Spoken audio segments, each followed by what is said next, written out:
वक्फ संशोधन बिल के लोकसभा और राज्यसभा में पास होने के बाद राष्ट्रपति द्रौपदी मुर्मू द्वारा मंजूरी भी मिल जाती है। लेकिन राष्ट्रपति द्वारा मंजूरी मिलने के बाद वक्फ के खिलाफ एक बड़ा विरोध प्रदर्शन देश भर में देखने को मिलता है। सुप्रीम कोर्ट में लगभग 10 से ज्यादा याचिकाएं दाखिल कर दी गई हैं, जो वक्फ संशोधन बिल के खिलाफ है। और सीधे तौर पर कहा जाए तो विरोध मुस्लिम संगठनों का देखने को मिल रहा है, विरोध विपक्ष का देखने को मिल रहा है। मोदी सरकार की नींव हिलाने के लिए सुप्रीम कोर्ट का रुख किया जा रहा है। लेकिन सबसे ज्यादा मुश्किलें उत्तर प्रदेश के मुख्यमंत्री योगी आदित्यनाथ की बढ़ती हुई नजर आ रही हैं। एक तरफ योगी आदित्यनाथ के खिलाफ भारतीय जनता पार्टी के ही विधायक उतर चुके हैं, तो दूसरी तरफ भारतीय जनता पार्टी के साथ जुड़े हुए सहयोगी दल भी योगी आदित्यनाथ को आंखें दिखा रहे हैं।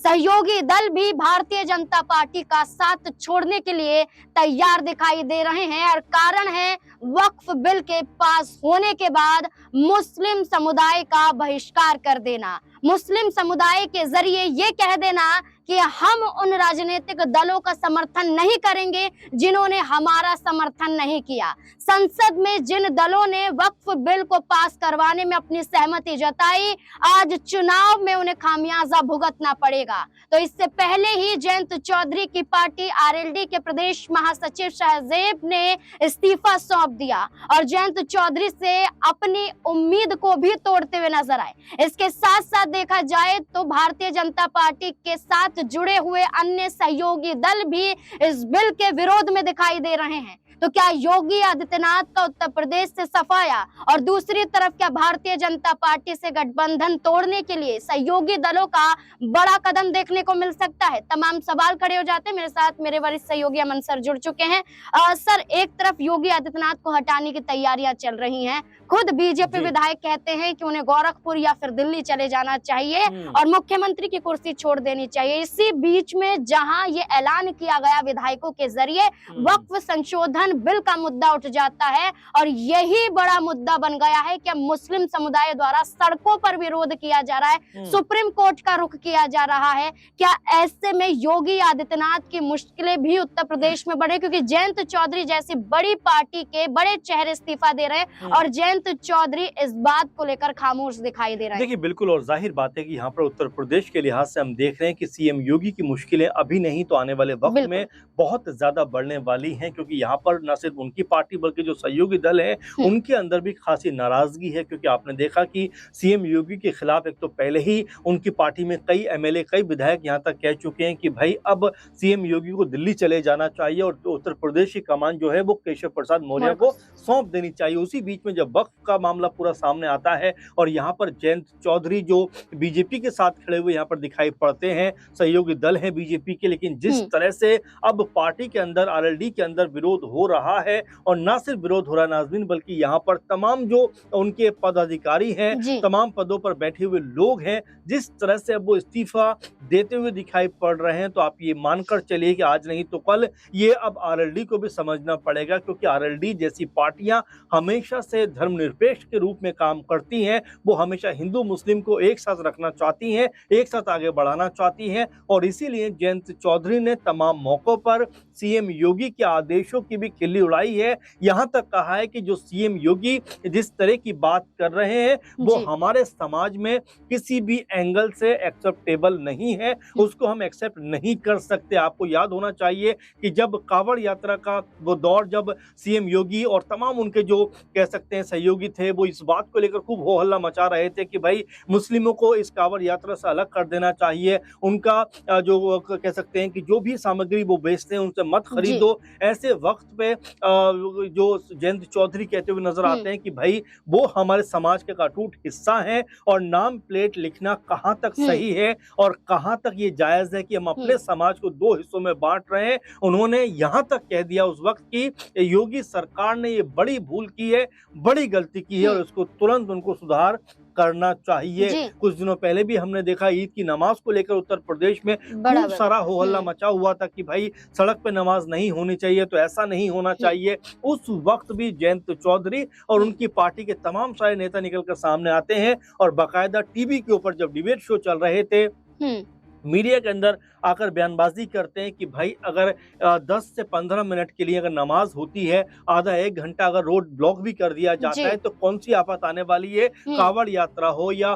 और तमाम धार्मिक जो कार्य होते हैं वो सब सड़कों के जरिए ही होते हैं, लेकिन एक समुदाय को टारगेट करने का मतलब है कि हम हिंदुस्तान को बांटने का प्रयास कर रहे हैं। तो ये जयंत चौधरी हैं, लेकिन यहाँ पर जिस तरह से वक्फ का मामला सामने आया है, वो जिस तरह से उसके समर्थन में खड़े हुए हैं, उससे अब उनकी पार्टी के अंदर जो है कलह की स्थिति बनती जा रही है और हो सकता है कि आने वाले दिनों में इसको लेकर कोई बहुत बड़ा फैसला आरएलडी की तरफ से होता हुआ नजर आए। अगर हम बात करें कि पार्टी में ही फूट है, पार्टी में ही कलह देखने को मिल रही है, नीतीश कुमार की पार्टी से अब तक देखा जाए तो 7 से ज्यादा कई नेताओं ने इस्तीफा सौंप दिया है और एक हम जिले की बात करें तो 15 से अधिक नेताओं ने सामूहिक इस्तीफा सौंपा है।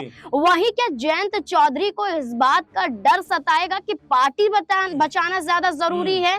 क्या देखते हैं कि जयंत के लिए पार्टी बचाना जरूरी है या बीजेपी का साथ देना ज्यादा जरूरी है? और महत्वपूर्ण बात यह है कि फिलहाल तो जयंत चौधरी को ये लग रहा होगा कि भाई अपनी पार्टी को बचाना बहुत ज्यादा जरूरी है, क्योंकि यहाँ पर अगर उनका वोट बैंक, जो कि मैंने शुरू में भी कहा कि किसानों की राजनीति उनके दादा से लेकर उनके पिताजी और उन तक आई है, और ऐसे में अगर वो धर्म की बात करेंगे तो शायद ये एक्सेप्टेबल नहीं होगी, उनको भी अच्छे से पता है। इसीलिए हर मौके के ऊपर उन्होंने इस तरह की राजनीति का विरोध किया है। लेकिन वक्फ के मामले पे कहीं ना कहीं जिस तरह से उन्होंने बीजेपी का समर्थन कर दिया, वैसे में उनकी पार्टी के अंदर लगातार घमासान मचा हुआ है। और साथ में ये भी देखना पड़ेगा नाज़मीन की सिर्फ जयंत चौधरी नहीं, बल्कि हम अगर जेडीयू की बात करें, हम एलजेपीआर की बात करें, हम टीडीपी की बात करें, ये तमाम ऐसे दल हैं जिन्होंने बीजेपी का साथ तो दिया, और अगर इनको मिलाकर हम देखें, अगर 3-4 जो दल हैं इनकी संख्या मिलाकर देखें तो लगभग 30 से 35 के आसपास सांसद आते हैं। अगर ये सांसद उस तरफ ना जाकर इस तरफ अगर आ जाते तो यहाँ पर पूरी की पूरी कहानी बीजेपी की पलटती हुई नजर आती।